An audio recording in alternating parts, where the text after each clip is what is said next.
विद्यार्थी मित्रांनो, आपण आता 10वीत गेले आहेत. 10वीच्या विद्यार्थ्यांना भूगोल विषयाचा मार्गदर्शन करण्याचा मी प्रयत्न करणार आहे. हे 10वीचं भूगोलाचं पुस्तक आहे. मी धुळे येथील एकविरा विद्यालयात गेले 26 वर्षापासून भूगोल हा विषय शिकवतो. माझं नाव प्रशांत दीक्षित आहे. पाठ्यपुस्तक, बालभारती निर्मिती, संशोधन मंडळ अशा ठिकाणी सदैव काम करतो. तज्ज्ञ मार्गदर्शक म्हणून बऱ्याच वेळेला असतो. भूगोल हा विषय अत्यंत सोपा आहे. ह्या अभ्यासक्रमामध्ये भारत आणि ब्राझील या 2 देशांचा तुलनात्मक अभ्यास आपल्याला दिलेला आहे आणि तुलनात्मक उत्तराचं लिखाण करायचं आहे. आपल्याला SSC बोर्डामध्ये भूगोलाच्या पेपरामध्ये 40 गुणांपैकी फक्त 14 गुणांचा अभ्यास हा पाठांतरावर आहे आणि 26 गुणांचा अभ्यास जो आहे तो आपल्या आकलनशक्तीवर आहे. या पाठ्यपुस्तकाच्या सुरुवातीला भारतामधील सुंदरबन प्रदेशामधील वाघाचं दृश्य दिलेलं आहे. अजिंठा गुंफा म्हणजे लेण्या दिलेल्या आहेत. हिमालय पर्वत, त्यांच्या रांगा, तिथल्या नद्या यांचं चित्र मुखपृष्ठावरती घेतानाच ब्राझीलमधला अटलांटिक महासागराचा पूर्व किनारा, ब्राझीलमधील कार्नोस सण यासारखी महत्त्वाची चित्र मुखपृष्ठावर घेऊन मुखपृष्ठ आकर्षित केलेलं आहे. या पाठ्यपुस्तकामध्ये आपल्याला भारत आणि ब्राझील या देशातील विविध वनस्पती आणि प्राण्यांचं सुद्धा चित्र दिलेलं आहे. या ठिकाणी यांचा तुलनात्मक अभ्यास करायचा आहे. हा अभ्यास करताना आपल्याला असं जाणवेल की भारत उत्तर गोलार्धातला देश आहे, तर ब्राझील उत्तर गोलार्धात थोडासा भाग आहे, पण सर्वात जास्त दक्षिण गोलार्धातला भाग जास्त आहे. परंतु एकंदरीत हवामानाचा विचार केला तर 23.5 कर्कवृत्त आणि मकरवृत्त या दरम्यानमधला भारत आणि ब्राझीलचा तुलनात्मक अभ्यास दिला आहे. म्हणून हे चित्र आपल्याला दिलेले आहेत. यानंतर पाठ्यपुस्तकामध्ये उद्दिष्ट वगैरे पण दिलेले आहेत. त्यानुसार पण आपण वाचन करू शकतो. अनुक्रमाणिका दिलेली आहे. ही एक पाठ्यपुस्तकामध्ये मी फळ्यावर लिहिलेली आहे अनुक्रमाणिका. पुस्तकामध्ये आपण प्रकरणाचं नाव पाहू शकतो. एकूण प्रकरणं 9 दिलेले आहे आणि ह्या प्रत्येक प्रकरणाला गुणदान दिलेले आहे. हिच्यामध्ये 4 4 4 4 4 7 4 5 40 हे जे गुण आहेत हे 40 पैकी दाखवतात आणि इकडचे जे गुण आहेत ते ऑरसेट प्रश्नांची गुण दाखवतात. अशा प्रकारे आपल्याला ह्या प्रकरणांमध्ये गुणदानांचं विभाजन केलेलं आहे आणि त्यानुसारच बोर्डामध्ये प्रश्नपत्रिका काढली जाते. या ठिकाणी 5 मार्क दिलेले आहेत पहिल्या प्रकरणाला. म्हणजे 1 मार्काचं काय विचारणार?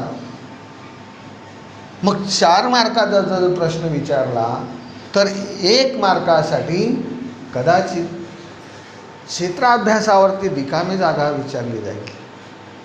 म्हणजे 5 मार्क तिथे पूर्ण होतात. हा पहिला पाठ तुम्हाला दिलेला आहे क्षेत्र अभ्यासासाठी. या क्षेत्र अभ्यासाच्या या पाठामध्ये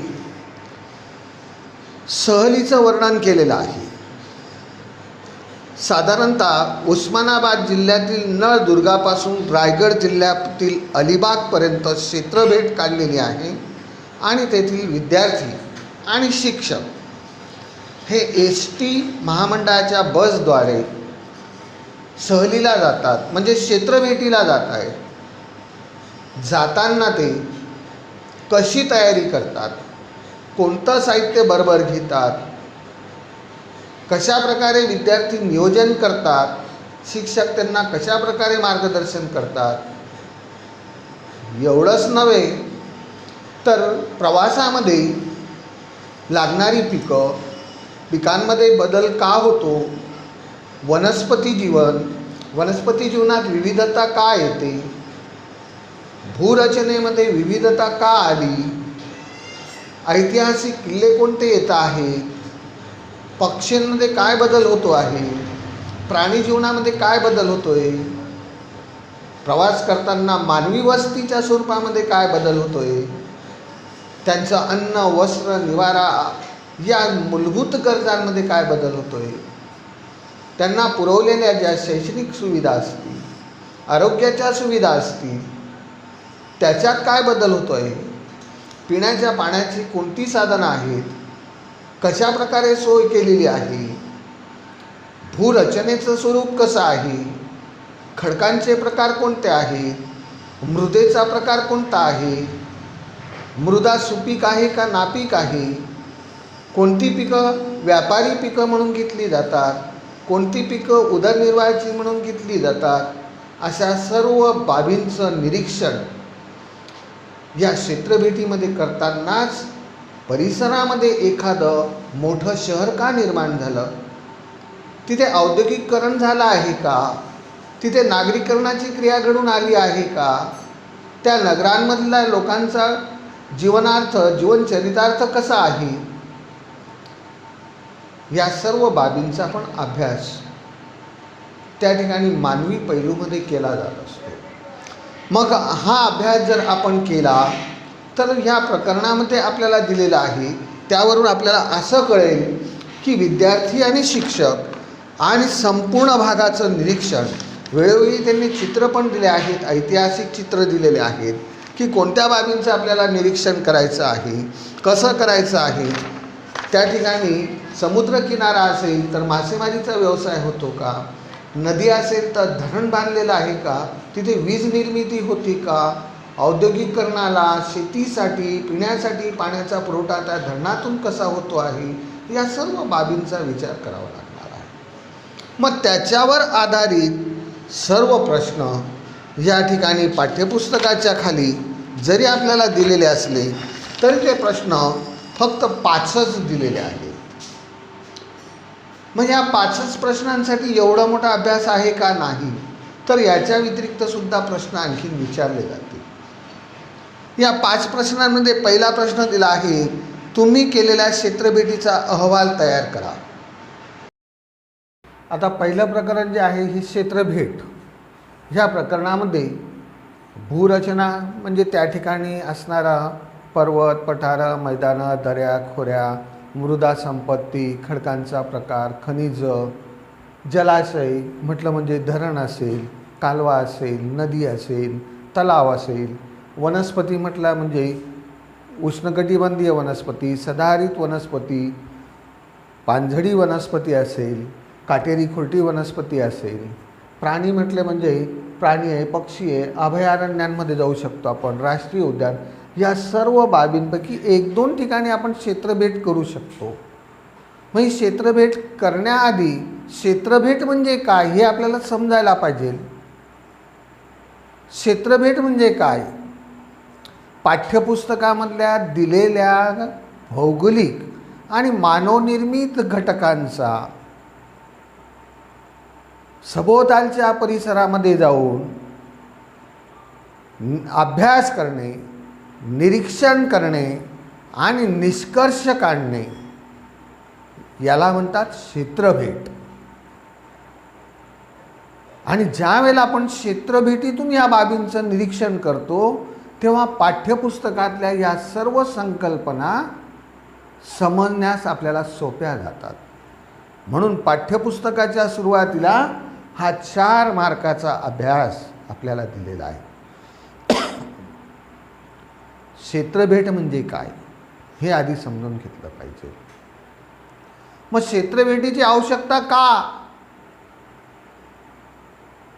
हा जर प्रश्न विचारला किंवा क्षेत्रभेटीचं महत्त्व लिहा असा जर बोर्डामध्ये प्रश्न विचारला गेला तर आपल्याला सोपं उत्तर आहे. पाठ्यपुस्तकामधल्या दिलेल्या भौगोलिक संकल्पना असतील, मानवी संकल्पना असतील, यांचा सभोवतालच्या परिसरामध्ये जाऊन ज्या वेळेला आपण निरीक्षण करतो, स्वतः निष्कर्ष काढतो आणि त्या समजून घेतो, त्याला म्हणतात क्षेत्रभेट असं म्हणतात. आणि या क्षेत्रभेटीमधून आपल्याला एखाद्या परिसरामध्ये जाऊन त्या परिसरामधील मृदा संपत्ती किंवा ज्या घटकाचं आपल्याला निरीक्षण करायचं आहे त्याच्याविषयी सखोल माहिती मिळते. वर्गात 4 भिंतीच्या आत बसून ही माती अशी आहे, हे झाड असं असतं, पण जेव्हा आपण वातावरणामध्ये जातो, त्यांचं निरीक्षण करतो, त्यावेळेला ते अधिक समजत असतं आपल्याला. क्षेत्रभेटीला जाण्यामागचा उद्देश जो आहे आपल्याला, की सर्व विद्यार्थी, शिक्षक एकमेकांच्या मदतीने भौगोलिक किंवा मानवनिर्मित घटकाचं निरीक्षण करण्याची एक निरीक्षण शक्ती त्याच्यामुळे आपल्यामध्ये वाढत असते आणि निष्कर्ष काढण्यापर्यंत आपण लिखाण करत असतो. क्षेत्रभेटीमुळे ग्रामीण भाग आणि शहरी भाग यांच्यातल्या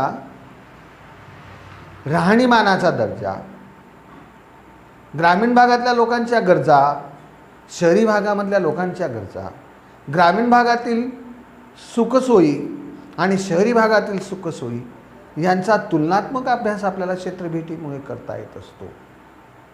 म्हणून क्षेत्रभेट हे अत्यंत महत्त्वाचं आहे, आवश्यक आहे. एवढं जरी आपण लिहिलं, आपल्या भाषेमध्ये उत्तर लिहिलं विद्यार्थ्यांनी, तरीसुद्धा याला गुणदान मिळतात. क्षेत्रभेटीमुळे मानव आणि पर्यावरण यांच्यामध्ये कशा प्रकारचा सहसंबंध आहे, तो सहसंबंध आपल्याला समजून येतो. क्षेत्रभेटीमुळे आपल्याला मानवी जीवनामधील सामाजिक, धार्मिक या बाबतीमध्ये सुद्धा माहिती मिळत असते. म्हणून क्षेत्र अभ्यास हे अत्यंत आवश्यक आहे. अशा प्रकारे जर आपण क्षेत्रभेटीद्वारे पाठ्यपुस्तकाचा अभ्यास करायचं ठरवलं तर भूगोल विषय हा बोर नाही वाटणार, मनोरंजकता निर्माण होते आणि त्याच्यातून भूगोल विषय कायमस्वरूपी आपल्या मनामध्ये लक्षात राहू शकतो. पहिला प्रश्न दिलेला आहे, तुम्ही केलेल्या क्षेत्रभेटीचा अहवाल तयार करा. आता अहवाल तयार करायचं म्हटलं म्हणजे खालील मुद्द्यांचा आधी विचार करावा लागतो. पहिला मुद्दा आहे तो प्रस्तावना. दुसरा मुद्दा आहे त्या ठिकाणचं स्थान आणि विस्तार, त्या ठिकाणचं प्राकृतिक स्वरूप, त्या ठिकाणचं हवामान, त्या ठिकाणी असणारं जाण्याचे रस्ते, वाहतूक साधनं, ह्या गोष्टींचा विचार करून तेथील मानवी वस्ती, मानवी वस्तीचा व्यवसाय, त्या ठिकाणी असणारे प्राणी, वनस्पती आणि शेवटी निष्कर्ष इत्यादी मुद्दे अहवाल लेखनासाठी असतात. आणि ह्या मुद्द्यांच्या आधारे जेव्हा आपण अहवाल लिहितो त्यावेळेला नुसतं प्रस्तावना जरी म्हटलं तरी त्या प्रस्तावनेमध्ये काय लिहिलं पाहिजे. समजा तुम्ही भेट दिलेल्या क्षेत्रभेटीची प्रस्तावना तयार करा असा जर प्रश्न विचारला तर आम्ही भेट दिलेल्या क्षेत्रभेटीचं ठिकाण हे दुर्गम आदिवासी भागातील टिंबटिंब हे ठिकाण आहे. परंतु त्या ठिकाणची प्राकृतिक रचना कशी आहे. सभोवतालचा परिसर हा डोंगराळ आहे, वनव्याप्त आहे, पानझडी वन आहेत.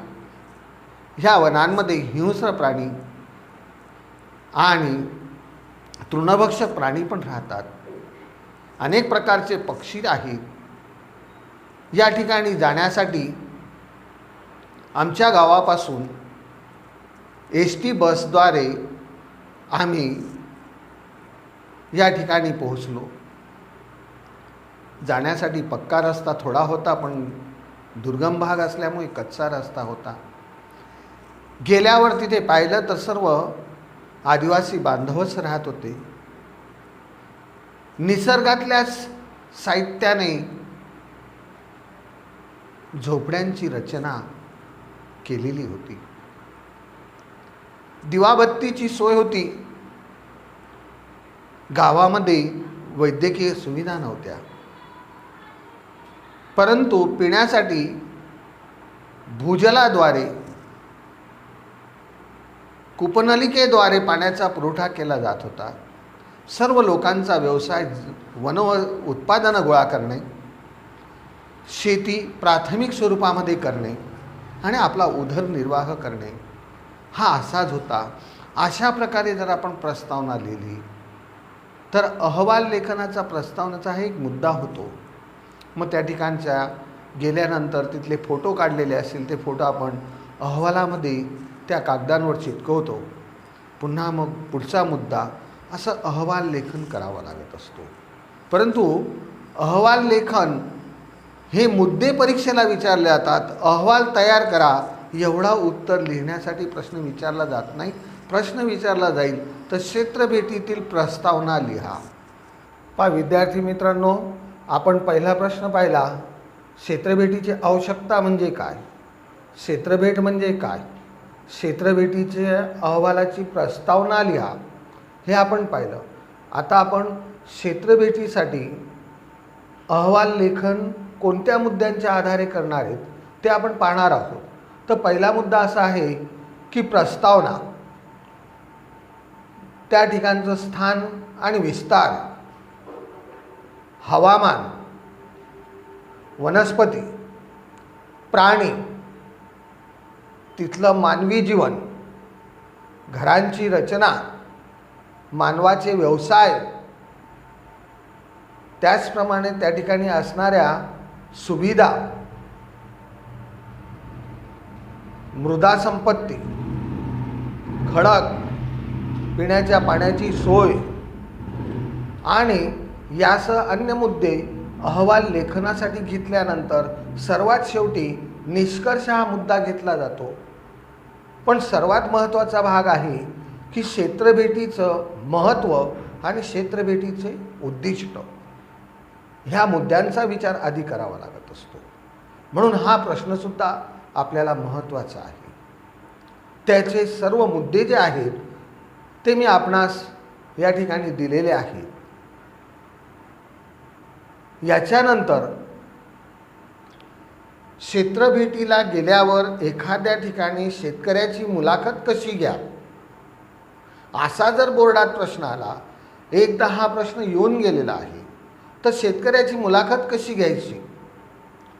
तर शेतकरी ज्या गावात राहतो त्या गावाचं नाव, तालुक्याचं, जिल्ह्याचं नाव, त्या शेतकऱ्याचं नाव, तो किती वर्ष शेती करतो, शेती कशा प्रकारे करतो, पारंपरिक पद्धतीने का आधुनिक पद्धतीने करतो, शेतातून उदरनिर्वाहाची पिकं पिकवतो का नगदी पिकं पिकवतो, शेतीमालाची विक्री विपणन कशा प्रकारे करतो, शेतामध्ये खतांचा कोणता वापर करतो, शेती जिरायती आहे का बागायती आहे, जर बागायती असेल तर कोणत्या जलसिंचनाच्या साधनातून पाण्याचा पुरवठा वर्षभर करतो, त्याचा प्रश्न त्याला विचारावा लागेल.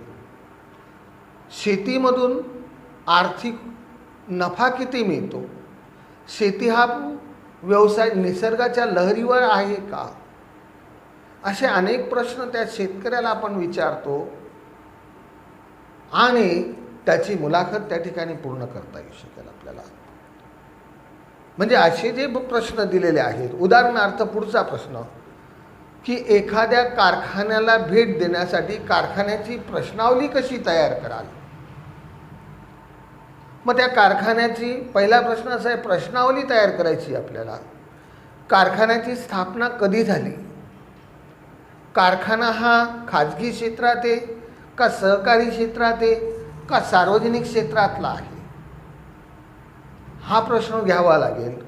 कारखान्यामध्ये कोणत्या वस्तूंचं उत्पादन होतं, जीवनावश्यक वस्तूंचं उत्पादन होतं का चैनीच्या वस्तूंचं उत्पादन होतं, उत्पादित मालाला कच्चा माल कोणता लागतो, कच्चा माल कुठून येतो, वाहतुकीची साधनं कोणती आहेत, वाहतुकीची मार्ग कोणते आहेत, दळणवळणाचे साधनं कोणते आहेत, त्या ठिकाणी उद्योगाला लागणारा पाण्याचा पुरवठा असेल, जलविद्युत असेल, कामगार वर्ग असेल, बँकिंग क्षेत्र असेल, वित्तीय संस्था असेल, ह्या त्या ठिकाणी आहेत का, कामगार कामावर आहेत तर किती कामगार आहेत, कामगारांचं वेतन काय आहे, कामगारांच्या सुरक्षेसाठी सोयी केलेल्या आहेत का, कारखान्यामधून उत्पादित माल देशाच्या बाजारपेठेत, स्थानिक बाजारपेठेत का आंतरराष्ट्रीय बाजारपेठेत विकला जातो, या व्यतिरिक्त कारखान्यामधून निर्माण होणारं प्रदूषण, त्याच्यावर नियंत्रणाचे उपाय काय केलेले आहेत, अशा सर्व प्रश्नांचा जेव्हा विचार करतो आणि हे जेव्हा आपण उत्तरामध्ये मांडतो त्यावेळेला आपल्याला पूर्ण गुणदान त्या ठिकाणी दिले जातील. म्हणजे अशा प्रकारे मी 7-8 प्रश्न आपणास देत आहे, त्या प्रश्नांचं उत्तर पण दिलेलं आहे. सर्व विद्यार्थ्यांनी हा जो पहिला पाठ आहे क्षेत्रभेटीचा, हा बोर्डामध्ये 4 मार्क किंवा 5 मार्काला विचारला जातो. त्या दृष्टिकोनातून माझ्या परीने मी तुम्हाला मार्गदर्शन केलेलं आहे. बोर्डामध्ये प्रश्न विचारला जातो तो सोपा असतो. क्षेत्रभेटीला जाताना आपण कोणकोणतं साहित्य बरोबर न्याल. आता साहित्य म्हटलं म्हणजे काय, तर पहिला मुद्दा असा आहे की आपलं दप्तर असेल, बॅग असेल, तिच्यामध्ये आपल्याला कंपास न्यावी लागेल, पेन्सिल, पट्टी न्यावी लागेल, पेन न्यावं लागेल, खोडरबर न्यावं लागेल, कॅमेरा न्यावा लागेल, यासारख्या अनेक साहित्यांचा विचार करावा लागेल. दुसरा मुद्दा असा आहे की जाण्यासाठी आपल्याला दिशादर्शक, तिथे गेल्यानंतर दिशा कळाव्यात याच्यासाठी चुंबकीय सूची न्यावी लागेल. सागरी भाग असेल तो होका यंत्राचा वापर करावा लागेल. हेही पण साहित्य आपल्याला न्यावं लागेल.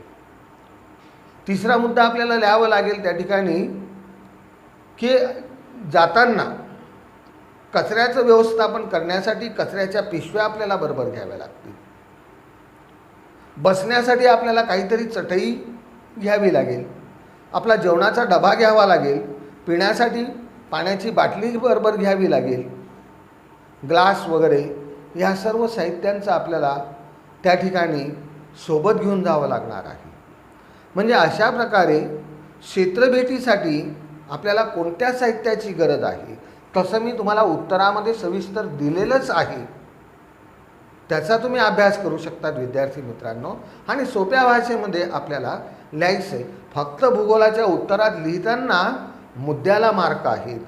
मुद्दा क्रमांक 1, 2, 3, 4 असं तुम्ही लिखाण करा, तुम्हाला गुणदान छान प्रकारे मिळतील. बहुउद्देशीय जलसिंचन प्रकल्पाची माहिती मिळवा असाही एक प्रश्न दिलेला आहे. मग तुम्ही भेट दिलेल्या बहुउद्देशीय जलसिंचन प्रकल्पाची उद्दिष्ट लिहा. मग बहुउद्देशीय जलसिंचन प्रकल्प म्हणजे काय? ज्या मोठ्या जलसिंचन प्रकल्पाद्वारे पूर नियंत्रण किंवा दुष्काळावर मात या 2 उद्दिष्टांसह अनेक उद्दिष्ट साध्य केली जातात, त्याला बहुउद्देशीय प्रकल्प म्हणतात. महाराष्ट्रामध्ये असा प्रकल्प पैठण गावाजवळ गोदावरी नदीवरती जायकवाडी प्रकल्प म्हणून आहे. या प्रकल्पामधल्या पाण्याला नाथसागर असंही म्हणतात. हा बहुउद्देशीय प्रकल्प आहे. या प्रकल्पांमधून अनेक उद्दिष्ट आज साध्य झाली आहेत.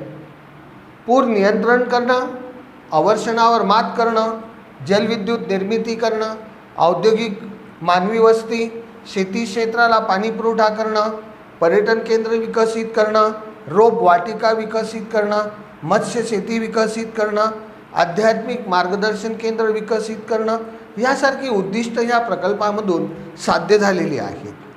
अशा प्रकारे पाठ्यपुस्तकामध्ये पहिल्या प्रकरणामध्ये बहुउद्देशीय प्रकल्पाची माहिती आपल्याला लिहायला जर विचारलं तर आपण लिहू शकतो. ही उद्दिष्ट आहेत त्यांची. या पाठ्यपुस्तकामध्ये अनेक छोटे छोटे प्रश्न पण दिलेले आहेत की पर्जन्यमानातील फरक वनस्पतीवरून समजतो, हे विधान योग्य वाटतं का? हो, हे विधान योग्य वाटतं. पर्जन्याचं प्रमाण जसं वाढेल तसा वनस्पतीच्या प्रकारामध्ये बदल होतो. क्षेत्रभेटीदरम्यान सातत्याने कोणकोणत्या गोष्टींची काळजी घ्यावी लागते. धाब्यांच्या घराविषयी अधिक माहिती घ्या. म्हणजे असे प्रश्न पण दिलेले आहेत, ते विद्यार्थ्यांनी फक्त सोडवायचे आहेत, विचार करायचा आहे. मात्र मी जे तुम्हाला आज प्रश्न आणि त्यांचं मार्गदर्शन केलेलं आहे याच्यावर लक्ष द्या.